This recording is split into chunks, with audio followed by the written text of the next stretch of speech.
Então, bom dia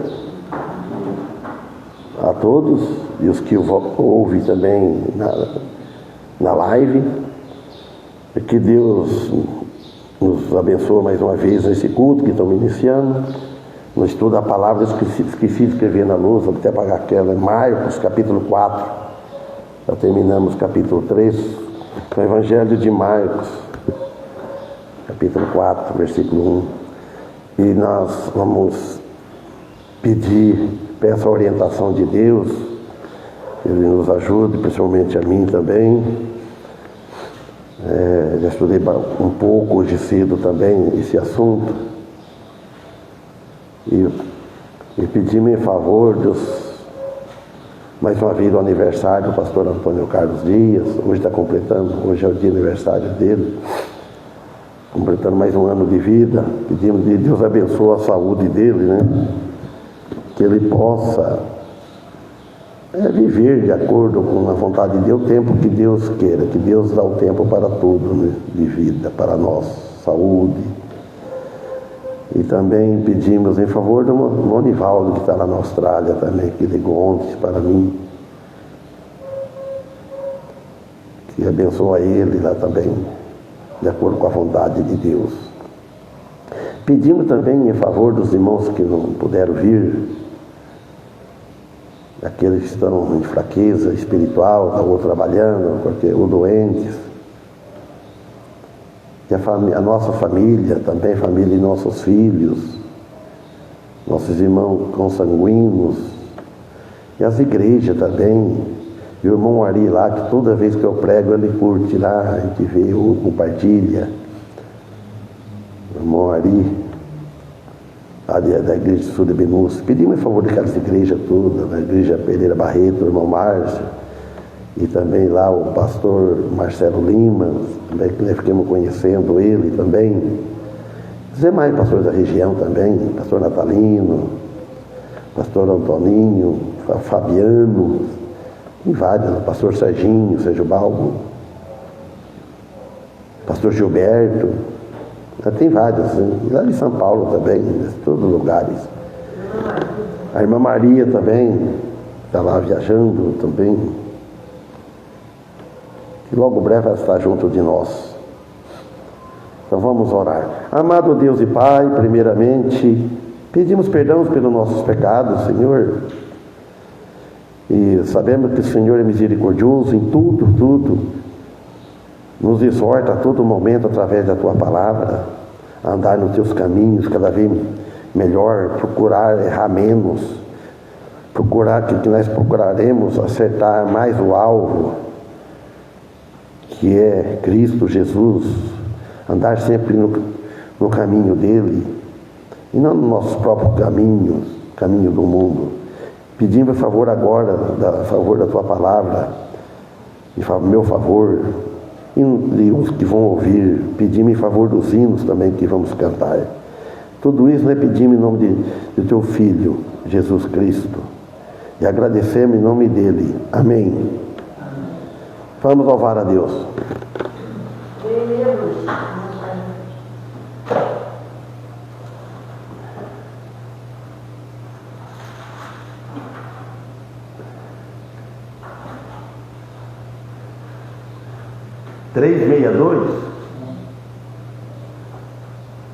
Esse hino é bom deixar para a noite, né? Mas, gente, ele é meio puxado, né? Só eu e o irmão Antônio praticamente vai cantar, né?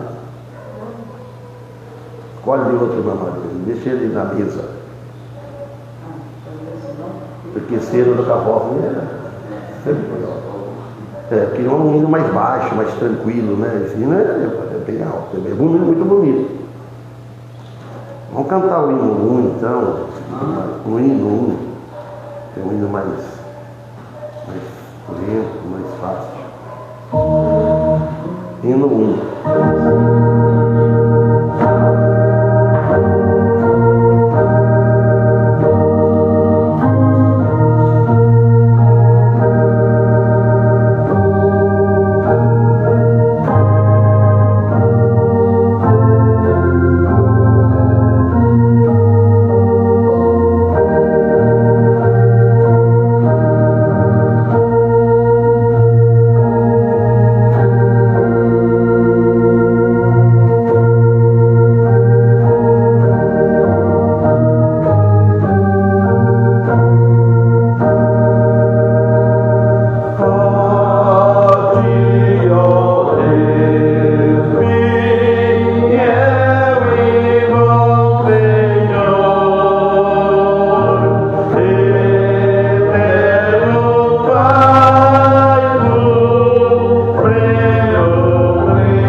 que é fácil também. Não exige muito da voz.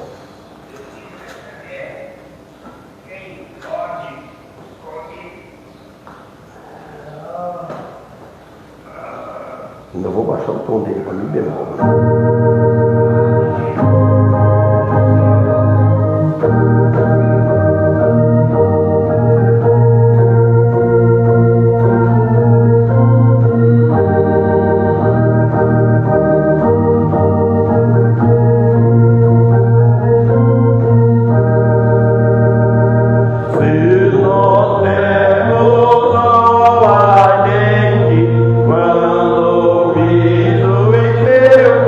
Oh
Então, o Evangelho de Marcos,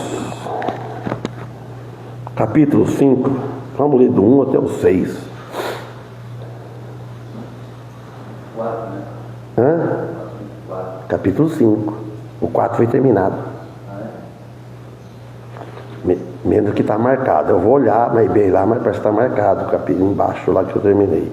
Que domingo passado foi o irmão Célio que pregou. Você marcou aí, irmão Antônia? Não, é que o senhor falou 4 no começo. Falei, não falei 5, não? Não. Então, é 5.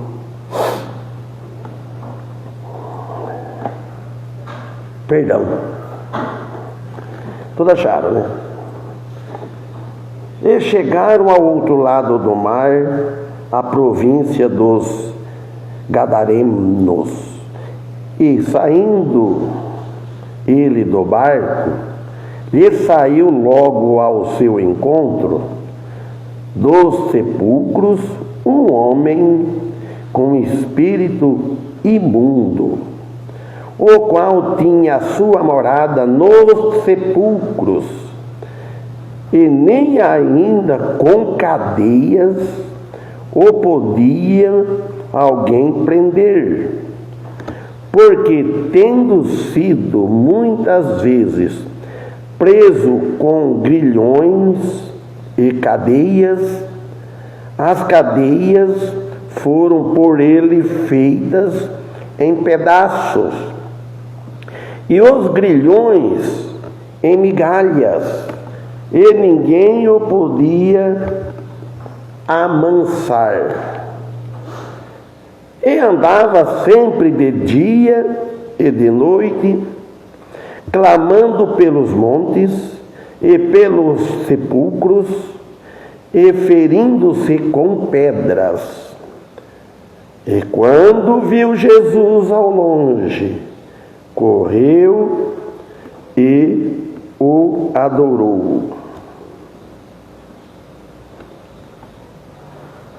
Olha, ele viu Jesus de longe e o adorou. Porque já de certo tinha ouvido falar de Jesus. Então, versículo 1.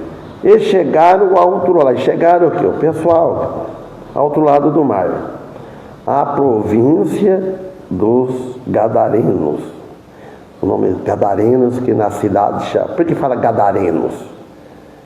Cidade chamada Gadara. Aqui o Birajarenses. Irmãos, aqui marca o início de um relato significativo e dramático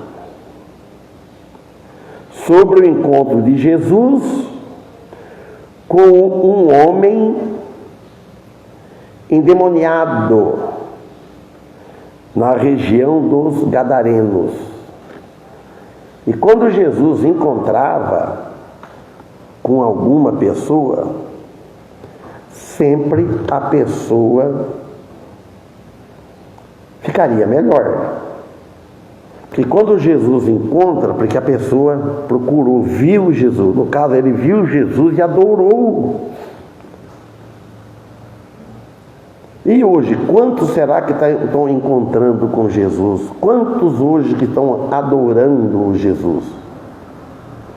Abre um parente, o Anivaldo falou que lá também é o hino do cantor cristão, que canta a igreja lá, a igreja independente, fecha o parênteses.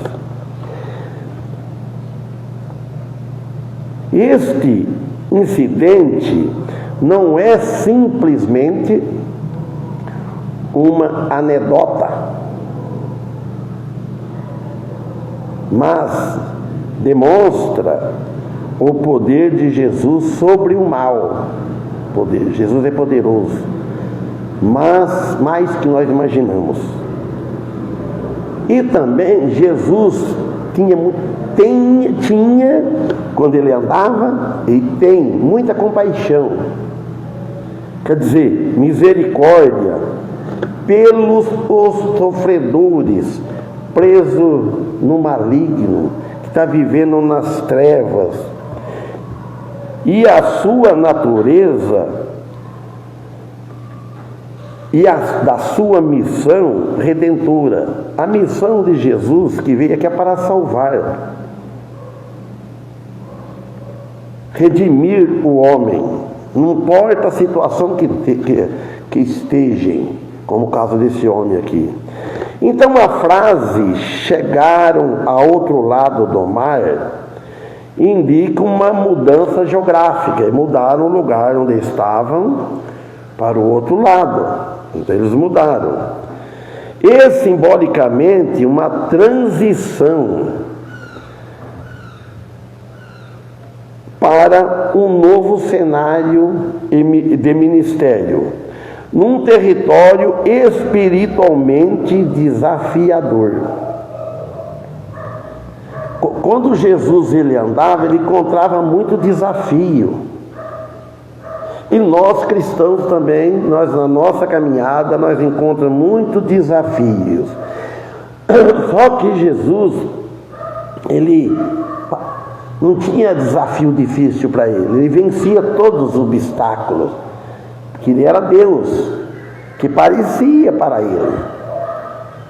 O diabo tentou desafiar Jesus de toda maneira. Antes de ser na cruz, falou, porque ele pulasse, no original disso, o diabo não falou, se tu és filho de Deus. No original, está explicando assim, já que tu é filho de Deus, desafiou. Falou, já que tu é filho de Deus, pula de cima, que os anjos te seguram. Em outro lugar fala, já que tu é filho de Deus, faz que essas pedras transformem em pães, coisa assim. Então, Jesus não tinha desafio, e nós temos muito desafio. Tem desafio que nós não conseguimos. Nós temos que voltar, parar, pensar, orar com fé e pedir a Jesus, pedir em nome dEle, pedir a Deus em nome dEle, que nos ajudem. Porque o cenário é muito difícil, é muito desafiador. A importância deste versículo aqui mostra a sua função como porta de entrada para um evento milagroso. Sempre tem a porta de entrada para algo milagroso, para um acontecimento milagroso. Hoje o maior milagre que tem é a porta de entrada, abrir a porta e deixar Jesus entrar, que revela a soberania de Cristo sobre as forças espirituais malignas.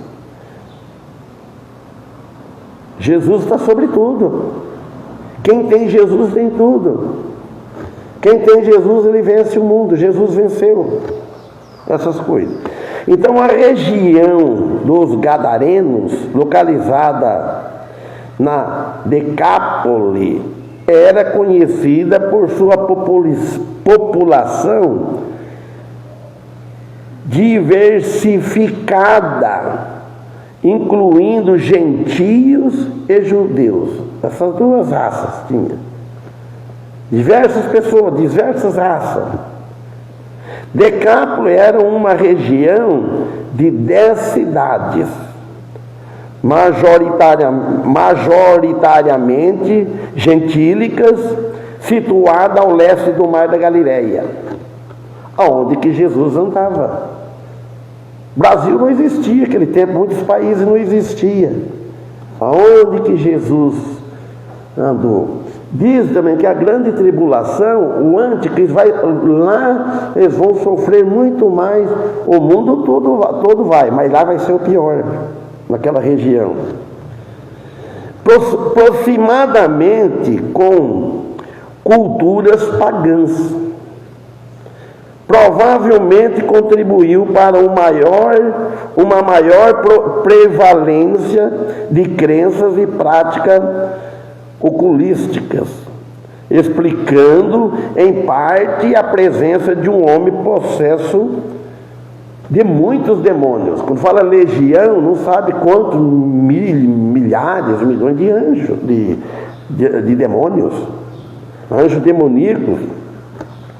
E também a menção ao outro lado do mar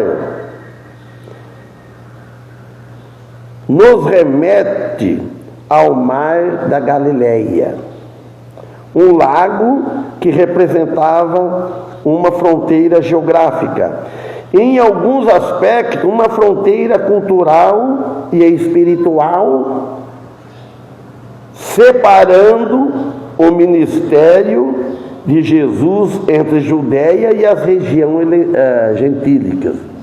Então Jesus trabalhando para ambos, para os judeus e para os gentios. Tinha muita gente que não era judeus. Então, para compreender esse contexto geográfico e cultural, quando nós lemos, ele enriquece a nossa perspectiva do encontro de Jesus com o endemoniado. Nós olhando para esse lado, estudando, às vezes, vai deixar nós crescer mais em vida espiritual. Uma coisa a mais que nós aprendemos, a mesma coisa que se você tem X em moeda, em dinheiro, você consegue mais, então você ganhou mais, você já tem mais, você já tem 2. Então, cada vez que nós aprendemos mais algo, nós estamos enriquecendo mais na vida espiritual. E a vida carnal tem que estar apodrecendo, tem que ir perdendo cada pouco, perdendo cada ponto, deixando. Perder tudo não perde, vai perder um dia quando nós partir desse mundo, quando nós morrermos. Então nós vemos aqui, e a simplicidade aqui aponta para a atividade missionária de Jesus, que transcende as fronteiras geográficas e culturais.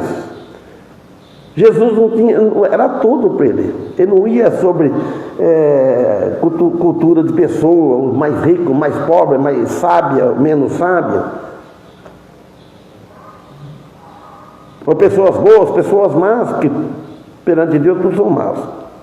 Então, o outro lado do mar simboliza também a expansão do reino de Deus para além dos limites tradicionais dos judaísmos. A chegada à província dos Gadarenos demonstra a disposição de Jesus em alcançar os marginalizados, aqueles considerados impuros, cheios de pecados, cheios de defeitos, ou fora do círculo da sociedade religiosa judaica. A pessoa que está fora da sociedade, ele é marginalizado, ele é considerado como impuros, como ignorantes. E é para esse que Jesus veio, para salvar os civilizados. Eles acham que não necessitam de Jesus. Então Jesus veio para todos, mas principalmente é esse. Jesus conviveu com a classe humilde. Jesus não nasceu em berço de ouro, como dizem, em hospital, etc., uma família rica. Jesus, sendo rico, se fez pobre. Dono do mundo todo, se fez pobre.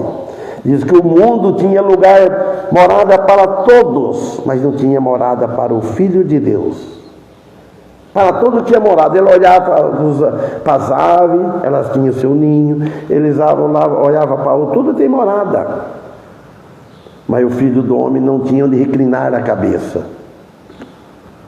E este ato que também prefigura a natureza, inclusive do Evangelho, quando pregado pelo cristão, e estendido a todas as nações e a todos os povos. Cristãos, nós somos parte de cristão em Cristo. Então, o Evangelho está sendo pregado dos 4 cantos da terra através da live. Alcança longe. Você pensa bem, lá do lado que eu fiquei sabendo essa noite, né? Monivaldo, lá na Austrália. Ele falar que assiste eu pregando, a igreja cantando, um absurdo, não é uma coisa estranha isso aí? Olha a pandemia, irmão. Jesus não disse, Paulo não disse, muitas coisas o mal contribui para o bem, a causa do Senhor, tudo que acontece. Que coisa mais mal que a pandemia? Olha o que surgiu. Por um lado é bom, por outro lado precisa ser pior. Precisa saber usar. Então, é para ser pregadas todas as nações, ninguém vai ter desculpa. Para o cristão atual, nos dias de hoje, este versículo nos chama para uma missão. Cada um tem uma missão, seja mulher, seja homem, seja uma missão para expandir o Evangelho aos necessitados. Não podemos ficar com a boca calada na hora da necessidade, na hora que parece oportunidade.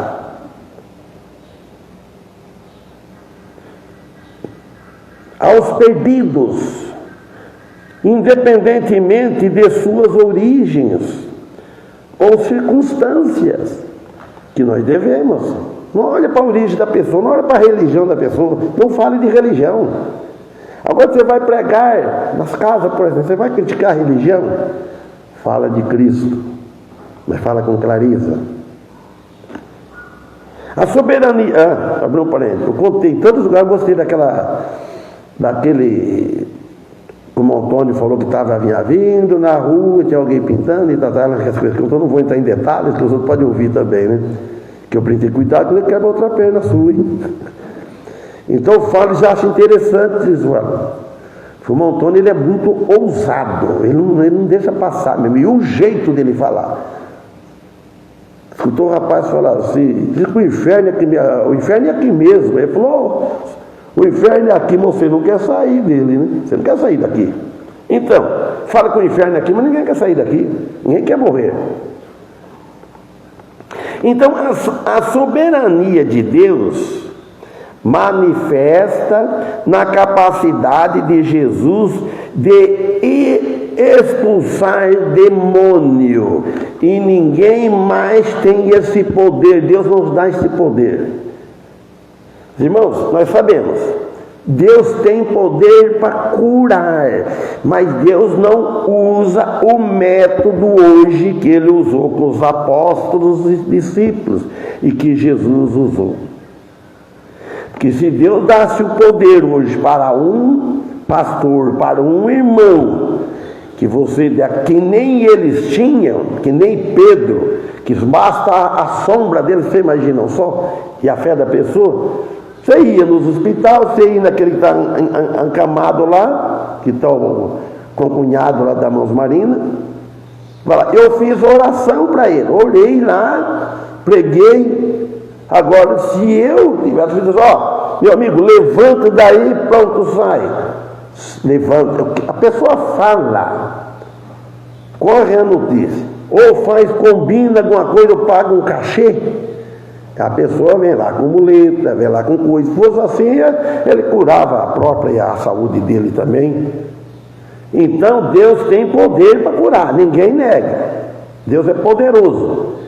Só que mudou, o tempo do Antigo Testamento trabalhou de uma maneira, no Novo Testamento de outra, e depois que Jesus Cristo ressuscitou, enviou o Consolador, e para cá também trabalha de outra maneira, cada um é cada um. Então, só Jesus, ele tinha capacidade de expulsar os demônios. Nos lembra que o poder de Cristo se estende sobre todo o mal e toda a diversidade, oferecendo esperança e libertação da alma. Isso ainda continua hoje. Liberta a alma do inferno. É simples, Jesus. Esse poder, essa graça, Ele deu para nós pregarmos. Esse dom de pregar. Se você crê em Jesus, usando a palavra dele, se você crê em Jesus, você é liberto de ir para o inferno, e você vai libertar de muitas coisas, da bebida, do alcoólico, do vício todo. Eu conheço pessoas que ficou liberta de todas as coisas, porque o Espírito Santo entra, ele vai espontâneo, ele vai trabalhando na pessoa. Quem faz uma lavagem cerebral dentro de nosso coração é o Espírito Santo, só se ele não estiver lá dentro. Homem nenhum faz lavagem cerebral, diz dessa maneira. Ou 2, e saindo ele do barco, lhe saiu logo ao seu encontro dos sepulcros um homem com espírito imundo. E quando o viu de longe, ao longe, correu e o adorou. Então aqui descreve o encontro de Jesus com um homem possesso por um espírito imundo. Logo após Jesus desembarcar do barco, logo desembarcou, está aí na frente dele. Porque ele tinha fé, ele sabia que ali ele ia sair outra pessoa, que curava, que ninguém curava. Médico não cura, homem não cura. Este versículo também inicia um relato poderoso que demonstra o poder de Jesus sobre o mal e a sua compaixão pelos aflitos, estabelecendo um contraste marcante entre o reino de Deus e o domínio das forças demoníacas. Então aqui nos mostra esse versículo, esse estudo, né? Vemos a compaixão que Deus tem para os aflitos, Jesus teve para os aflitos e tem. Aí ele estabelece um contraste marcante entre o reino de Deus e o reino das trevas. Onde o reino das trevas, onde é dominada pelas forças demoníacas. O mundo jaz no maligno. O sistema deste mundo, não o mundo em geral, o sistema do mundo, a mente das pessoas, da maioria das pessoas. E não falei aqui na casa do meu amigo, citei aquele versículo 7, Mateus 7 e 13. A porta é estreita, o caminho é apertado, onde vê que está cheio, está indo a maioria. Onde está guiada por um maligno, espírito maligno. É o caso aqui, nós vemos. A cena descrita é crucial para compreender a missão de Jesus e do seu confronto direto com o poder do mal. E nós não temos esse poder, só Jesus. A escolha do local próximo aos sepulcros também carrega um simbolismo significativo. Contexto histórico e cultural. Na Palestina do século I, os sepulcros eram locais frequentemente associados para impureza ritual e a presença de demônios. Abriu parênteses, eu aprendi uma coisa esses dias, não faz tempo, nessa Bíblia do tablet, que tem um lugar lá que você clica lá, que parece todos os estudos, tudo que você está de versículo por versículo. Você lê um versículo, você clica lá e parece. Os estudos, as histórias, tudo que a gente não sabe, tudo pessoa estudada, pessoa do não sei que tempo que foi, porque não está o nome do autor, explicando o que aquele versículo que ele quis dizer. Então, nós vemos aqui que na Palestina do século I, os sepulcros eram locais frequentemente associados à impureza ritual e à presença ritual, aquele rito que tinha da presença dos demônios. A crença no passado demoníaca era comum naquela cultura, na cultura daquela época, era comum, não sendo vista como uma metáfora, mas como uma realidade palpável deles. É tudo guiado pelos demônios. Isso vem uma parte do espiritismo. Eu nasci no espiritismo, fui batizado no centro espírita, espiritismo do meu avô, e fui crescendo até uma certa idade, até aí uns 12 anos, 13 anos por aí. 13 anos não, mas de 12 anos eu frequentava, via as coisas que tinha, dava medo de ver. Pode dizer que aquilo é de Deus. Até que um crente falou para nós, aquele tempo, sobre meu pai. O meu pai não gostou, porque era o pai dele, ele frequentava. Isso aí, que abaixa aí, Mário, que é irmão do meu pai, do meu tio. É o demônio que abaixa, não é espírito da pessoa, não. Pense bem. Já abriu os olhos daquele tempo. Eu ouvi essa palavra, falei. Os espíritos imundos, já falei imundos, não é limpos. Imundo não de sujeira, imundo de mal, imundo espiritual. Eram considerados entidades maléficas com poder sobre indivíduos, causando sofrimento físico e mental, deixar fisicamente enfermo, doente e a mente perturbada. Eu conheci também da família nossa também, primo do Penoja. Quando ele começou a frequentar essas coisas, ele jogou a Bíblia inário que ele tinha ali de outra igreja, não vou falar o nome, jogou tudo no rio, no fundo de nossa casa. E meu pai andando lá, viu lá e catou a Bíblia e os livros de cântico, né, inário. Você imagina como que a pessoa começou a frequentar outras coisas e ficou perturbada?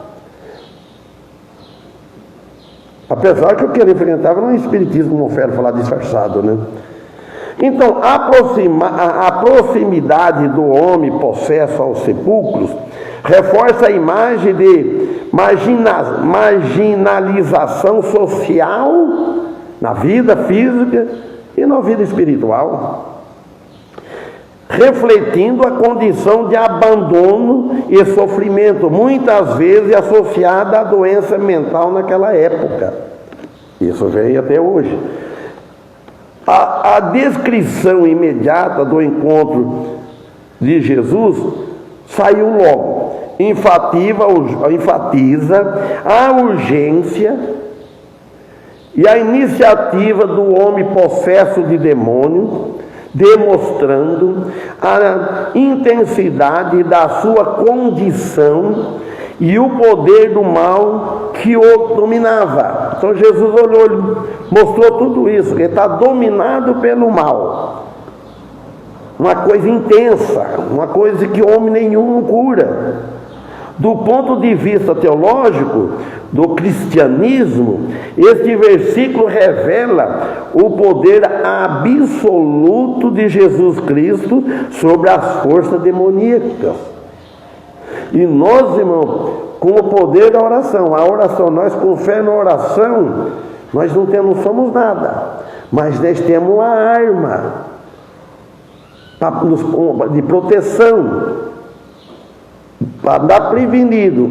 Ora a Deus, orar a Deus que nos livra das tentações malignas, porque elas estão na nossa frente, e nós não vemos, não é palpável que você apalpa. Ela vem nos pensamentos, como o Paulo mencionou um pouco isso aquele dia. Isso é interessante. Você vai usar, eu vou usar uma mentirinha, ali começa que ele trabalha. Uma mentirinha aqui, parece que não é nada. Já falou que é mentira. Quem que é o pai da mentira? É o diabo. Jesus disse, João 44, viu? Vocês, o pai de vocês, o pai de vocês, o da mentira é o diabo. E vocês querem igual ele. Então, a imediata resposta do homem possuído quando ele viu Jesus demonstra a natureza sobrenatural do encontro e ele reconhecia a autoridade de Jesus sobre o reino espiritual. Ele olhou com aquela fé, então ele viu que ali Jesus tinha autoridade, tinha poder, ele reconheceu isso sobre o reino espiritual. Então nós olhamos para Jesus, nós vemos que Jesus, a autoridade de Jesus, o poder de Jesus sobre o reino, sobre o poder das trevas. Jesus está por cima de tudo. Quem está com Jesus, ele está liberto. Ele pode ser tentado, ele pode às vezes ser influenciado, mas ele tem juízo, ele tem a nova natureza. Por isso que é bom a pessoa estar vivendo em oração, assim, vivendo em comunhão com Deus, comunhão com a igreja, comunhão com os irmãos, que seria que todos os membros tivessem presente para estar prevenido para a semana de batalha. Irmão, é a mesma coisa numa escola. A igreja, estamos aqui sábado à noite, domingo à noite, e tem a semana, ouvindo a palavra de Deus, em oração, ou cantando os hinos, louvando a Deus, pedindo a Deus, um pede pelos outros, para poder enfrentar a batalha no outro dia. Quer ver quem trabalha em muita gente? Que nem eu trabalhava lá, tinha umas 80 pessoas a mais, juntos. Gente de todo tipo, gente de toda raça, de toda religião. Acredito eu que se eu não tivesse, era eu lá. Que algum falava crente, que é só você, só o Senhor. Ele fala, crente que é só o Senhor, porque não via o meu testemunho. Eu não dava ouvido para as coisas que eu via, eu não me envolvia. Você vai bem, mas se começar a envolver, mostrando o dente, sorrir, quando a pessoa está fazendo uma gracinha, contando anedota e tal, tudo pronto, você cai, porque você fica igual. Nós devemos dar o exemplo, o testemunho, o bom testemunho de Cristo. Irmãos, para nós, esta cena, serve como um poderoso testemunho do poder de Jesus, para libertar pessoas do cativeiro espiritual. Cativeiro é um lugar que está preso, está fechado neste lugar espiritual, maligno. A narrativa não apenas descreve uma cura física, que ele estava doente fisicamente, mas também uma libertação espiritual da alma. Jesus cura por completo. Como ele disse para aquela mulher, vai, a tua fé te salvou. Você já pensou? Ouvir isso, a pessoa ouvir do próprio Jesus. Por que ele falou isso? Porque ele conhece o coração, ele viu a fé dela. Eu estou no lugar de muita gente assim, não tocou uma mulher que metia muito fluxo de sangue. Parece que essa passagem, ela tinha uma fé. Se eu tocar na hora na roupa dele, eu sou curado. Você pensou que fé? E no meio daquela multidão, ela